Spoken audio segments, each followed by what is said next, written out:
Olá, boa noite, boa tarde, bom dia, né? Não sei quando que vocês vão estar vendo esse vídeo, né?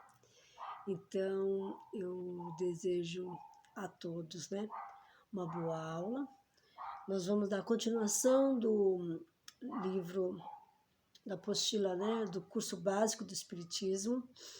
Nós estamos na lição 33, 33ª lição, Justiça Divina. A gente vai falar hoje sobre Justiça Divina.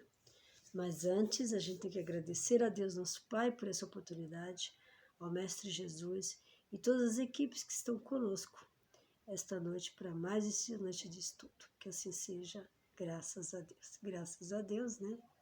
Vamos iniciar. Justiça Divina, introdução, definição, conceito de justiça. A justiça consiste em cada uma respeitar os direitos dos demais. Allan Kardec, Livro dos Espíritos, questão 873. Justiça e direito natural. A justiça consiste no respeito aos direitos de cada um. Esses direitos são determinados por duas leis, a lei natural e a lei humana. A lei natural é sempre a mesma para todos. Todos são iguais perante o Pai Celestial. A lei humana compreende um conjunto de normas que regem as relações entre os homens. A lei humana é feita estabelecendo regras que podem variar com o progresso moral e intelectual. O direito só regula algumas relações sociais, porque há uma infinidade de atos para cada situação. A justiça é a virtude moral pela qual se atribui a cada indivíduo o que lhe é de direito. É um sentimento natural inerente ao ser humano e não resulta os ideais adquiridos. O sentimento de justiça está patente na natureza e o homem revolta-se à simples ideia de uma injustiça. É assim que ou para uns é justo e para outros não é. Outros deixam-se levar pela cobiça, pelo poder e pela vaidade, desvirtuando o conceito natural de justiça. Outros procuram aplicar a justiça segundo seus próprios interesses. Não é verdade? Direito, igualdade e justiça segundo a doutrina espírita. Os direitos naturais são os mesmos para todos os homens, desde os de condições mais humildes até os de posições mais elevadas. Deus não fez um delimo para mais puro do que o de que se serviu para fazer os outros, e todos aos seus olhos são iguais. Esses direitos são eternos. Os estabelecidos pelos homens perecem com as instituições. De resto, cada qual sente bem a sua força, a sua fraqueza, e saberá ter sempre uma certa deferência para aquele que o merecer, por sua virtude e seu saber. É importante assinalar isto, para que os que se julgam superiores conheçam os seus deveres e possam merecer essas deferências. A subordinação não estará comprometida quando a autoridade for conferida à sabedoria. Em Allan Kardec, Livro dos Espíritos, questão 878A. A característica do homem é viver sobre a égide, defesa, amparo e proteção da lei de justiça, amor e caridade. Segundo a doutrina espírita, a justiça humana pode ser parcial, a divina não. Ela é sempre igualitária. Neste caso, há uma justiça nas aflições, no sofrimento e nos reveses da sorte. Nada, absolutamente nada, nos acontece por acaso. De acordo com os pressupostos espíritas, quando não encontramos uma explicação presente para o nosso sofrimento, podemos buscá-la numa encarnação passada, né, gente? A gente tem ideia realmente, nós que adentramos a doutrina espírita e outras religiões que acreditam em reencarnação, a gente sabe que nós viemos para resgatar algumas coisas, nós viemos para acertarmos algo, né? E aprender. Então, o que acontece? Ninguém aqui é vítima. Nós devemos uns aos outros. Nosso comprometimento com o nosso irmão, que está mais próximo de nós, nossos parentes, familiares, amigos, é um comprometimento de ajustes, né? Então, nada é injusto. Ai, porque eu não fiz isso, eu sou tão bonzinho, me aconteceu isso. Se não era para acontecer, não iria acontecer, não é? Porque a vida rege, o universo rege, né? Ele dá a volta, volta, gira, gira e para no ponto. E nossa vivência é assim também, né? Chega um momento que a gente tem que passar por determinadas desafios, por determinadas provas, por determinadas expiações. E a gente vai estar lá, né? Vai estar lá e acreditando que não é injusto. Meu Deus, por que está acontecendo isso comigo? Né? Eu faço tudo tão direitinho, tão compreendido, por que acontece comigo? Né? E a gente sabe que nós temos algo que nos detecta e nos sensibiliza, né? Para que aquilo que foi tudo para a gente antes de a gente vir, é feito, né, um tipo de uma programação. Ah, essa programação é mudada? É, porque a gente vem para cá e a gente esquece tudo, né? Mas algo lá dentro sempre nos cobra algo que a gente tem que fazer. Algo que é nosso dever. Entenderam? E a gente fica batendo, né? Tem coisas que a gente bate e às vezes quer fugir do problema. E é esse problema que a gente tem que solucionar. Tá certo? Então vamos lá. Deus nos criou em condições de igualdade, simples e ignorantes, com a liberdade de pensar e agir, o livre-arbítrio. Em nossas próprias escolhas, através das suas leis morais, criou condições para avançarmos no processo evolutivo e uma delas, a denominada lei de causa e efeito, possibilita que reparemos nossos erros numa espécie de reajuste automático, concedido pela bênção da reencarnação. Essa lei é um complemento de outra lei, a de justiça, de amor e caridade, porque não é nada mais justo do que eu fiz algo ao meu irmão, venho para essa vida e vou resgatar este irmão, eu vou auxiliar, eu vou ajudar, eu vou encaminhá-lo para a vida, o que eu deixei de fazer em outra vida. Mais ou menos assim, tá certo? Sem o conhecimento da reencarnação, jamais conseguiríamos conceber um Deus soberanamente justo e bom. Não é verdade, gente? Como que um bebê nasce cego, sem braço, sem perna, né? Não escuta, ou com demência? Que Deus é esse? Né? Que justiça que é essa? Se eu tiver uma vida só, como explicar isso? Como explicar que eu tenho um irmão saudável, bom, que vai ter tudo na vida e eu vou estar ali atrofiada? Como entender esse Deus? Somente através da reencarnação, né? Essa é a resposta.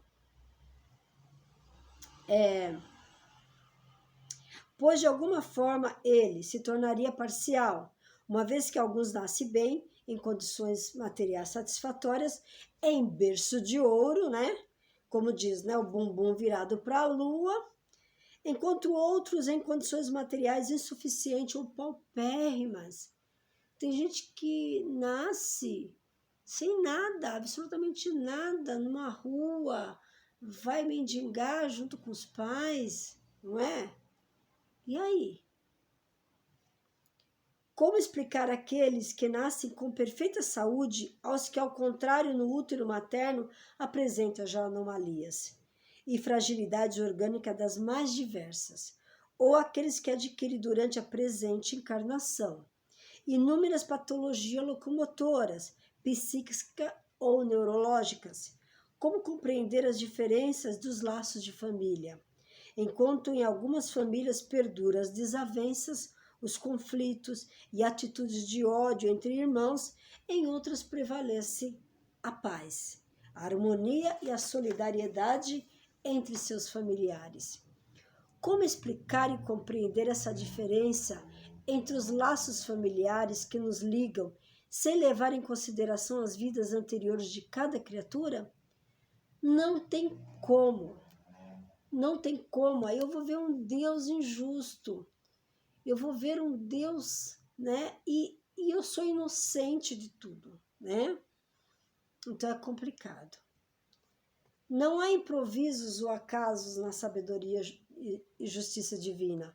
Quando Deus nos criou, como já dissemos, simples e ignorantes, Ele estabeleceu leis que alcançássemos a perfeição, através do nosso próprio esforço pelo processo de reencarnação. A reencarnação é necessária ao duplo progresso, moral e intelectual do espírito, ao progresso intelectual pela atividade obrigatória do trabalho, ao progresso moral pela necessidade que os homens têm um dos outros. A vida social é a pedra de toque das boas e más qualidades. A bondade, a maldade, a doçura, a violência, a benevolência, a caridade, o egoísmo, a avareza, o orgulho, a humildade, a sinceridade, a franqueza, a lealdade, a má-fé, a hipocrisia, né? Ou seja, todos os nossos vícios ou qualidades que constituem o homem de bem ou o homem perverso têm por objetivo e por estímulos as relações do homem com seus semelhantes. Para o homem que vivesse isolado, não haveria vícios nem virtude. Se pelo isolamento ele se preserva do mal, por outro lado, o bem se anularia. Então, por exemplo, eu vou me isolar do mundo, eu vou morar numa caverna, eu não quero saber de nada, eu não estou fazendo mal a ninguém. Mas e o bem? E o bem? O que eu estou fazendo com o bem? Nada. Eu estou me privando de me evoluir, de conhecer, de passar por tudo, né? Que a batalha não é fácil, é difícil, mas a gente passa, não é verdade? Então é por aí. Direito de propriedade, roubo, vamos lá. O primeiro de todos os direitos naturais do homem é o de viver para o aperfeiçoamento. É por isso que ninguém tem o direito de atentar contra a vida de seu semelhante. Ninguém tem o direito de fazer o que possa comprometer a existência corpórea. Deste direito decorre o direito à propriedade, que nasce de outro direito de trabalhar. Todos os bens que o homem ajunta através do trabalho honesto é propriedade legítima. Os bens que o homem ajunta sem ter causado prejuízo moral ou material a outros é propriedade legítima. Ele tem o direito de defender esses bens para o repouso, quando não possa mais trabalhar. Portanto, o direito de possuir, constituir-se, também como de ordem natural, os que se mostram insaciáveis na aquisição de bens, tornam-se escravos da ganância e do orgulho. Os que acumulam bens apenas para satisfazer o desejo de posse, tornam-se escravos da ganância e do orgulho também. Mas todo aquele que ajunta pelo seu trabalho com a intenção de auxiliar o seu semelhante, pratica a lei de amor e da caridade. Vamos lá? Estamos quase terminando. Um momentinho, tá? Caridade e amor ao próximo. O amor ao próximo é caridade. Caridade, né? Amor ao próximo e caridade são virtudes sem as quais não se estabelece a verdadeira justiça. A caridade, como Jesus nos ensinou, traduz-se na indulgência para com as imperfeições alheias. Tem-se então que caridade é a expressão maior do amor pelo semelhante. A caridade moral é mais difícil e, portanto, mais meritória que a caridade simplesmente material. Renúncia e tolerância, princípios contrários ao egoísmo e ao orgulho. A caridade fundamenta-se a partir de algumas atitudes: indulgência, que é a tolerância e a compreensão.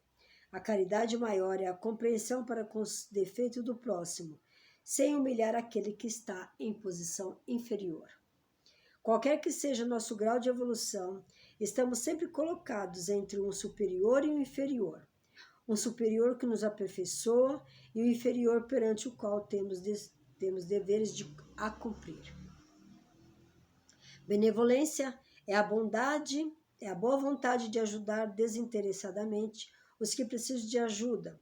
Benevolência é saber falar, ouvir e dando ânimo àquele que se desfalece. Benevolência maior ressalta as qualidades ao invés de apontar seus erros. Perdão no mais amplo sentido de esquecimento da falta recebida. Perdoar cada ofensa quantas vezes se fizer necessário. O homem, reduzido a pedir esmola, se degrada moral e fisicamente, se embrutece numa sociedade baseada na lei de Deus e da justiça. Deve-se prover a vida do fraco, sem humilhação para ele. Deve-se assegurar a existência dos que não pode trabalhar, sem deixá-los à mercê do acaso e da boa vontade. A esmola em si não é um ato passivo de reprovação, mas sim o modo como ela é praticada, Jesus recomendou. Que a sua mão esquerda ignore o que faz a direita. O amor é a essência divina que em todos quer revelar-se. Amor maternal e filial. O lar é a morada temporária onde muitos espíritos antagônicos, divergência, opiniões opostas sobre o mesmo assunto, reencarnam. No lar, os espíritos antagônicos reencarnam amparados pela tutela do amor maternal. A natureza deu à mãe o amor pelos filhos e, no interesse de sua conservação, no animal esse amor é limitado às necessidades materiais. Cessa quando os cuidados se tornam inúteis. No homem, ele persiste por toda a vida e comporta um devotamento e uma abnegação que constituem virtudes, sobrevive à própria morte, acompanhando o filho além da tumba. Muito embora existem mães que repelem seus filhos, já a partir do nascimento, nesses casos, trata-se de circunstâncias especiais que dizem respeito tão somente à lei de causa e efeito. Aos pais cabe, portanto, o dever de fazer todos os esforços no sentido de conduzir os filhos ao bem, o amor e a essência divina que em todos quer revelar-se. Conclusão. Deus criou a todos iguais, simples e ignorantes, dotando-nos do livre-arbítrio para que cada um, segundo o nosso próprio esforço, evolua para alcançar a perfeição, a felicidade e a angelitude. Para compreendermos e enfrentarmos as vicissitudes da vida, além de aceitar o que acabamos de ver, é necessário explicar algo que Divaldo Pereira Franco cita em uma das suas entrevistas sobre justiça divina.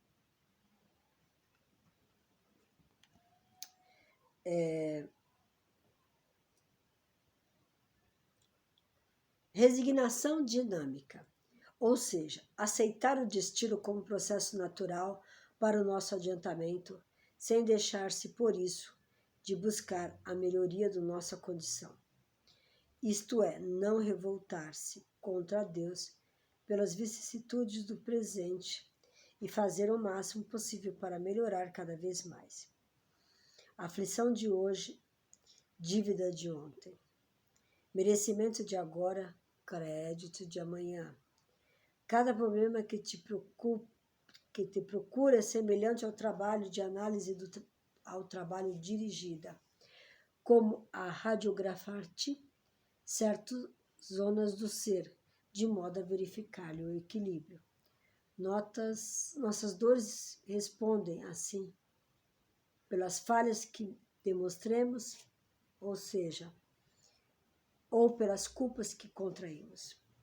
A lei se estabelece, porém, que a justiça e as penas se reduzam ou se extinguem, nem sempre que o aprendiz do progresso ou de devedor da justiça se consagre às tarefas do bem, aceitando espontaneamente o favor de servir e o privilégio de trabalhar. Então, toda essa leitura foi tirada pelo Divaldo Pereira Franco, Espírito de Joana de Anjos, Leis Morais da Vida, capítulo 11 da Lei da Justiça, Amor e Caridade.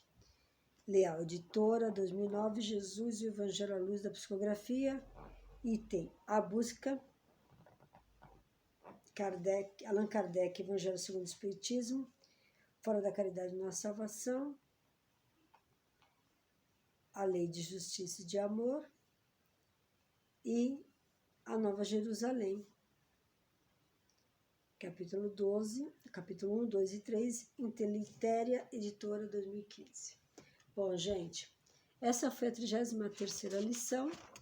Nós só temos mais 2 aulinhas aqui para encerrarmos, né? A última aula é meio compridinha, mas é bacana, falando sobre o anjo da guarda. E temos aqui a 34ª aula, que é bem rapidinho também. Então, a gente vai assim, encerrando essa aula de hoje, agradecendo a todos por essa oportunidade e qualquer dúvida e comentário vocês deixam no comentário do estudo, tá certo? Um beijo. Fiquem na paz de Deus, que Deus nosso Pai os proteja na sua divina luz. Que assim seja, graças a Deus.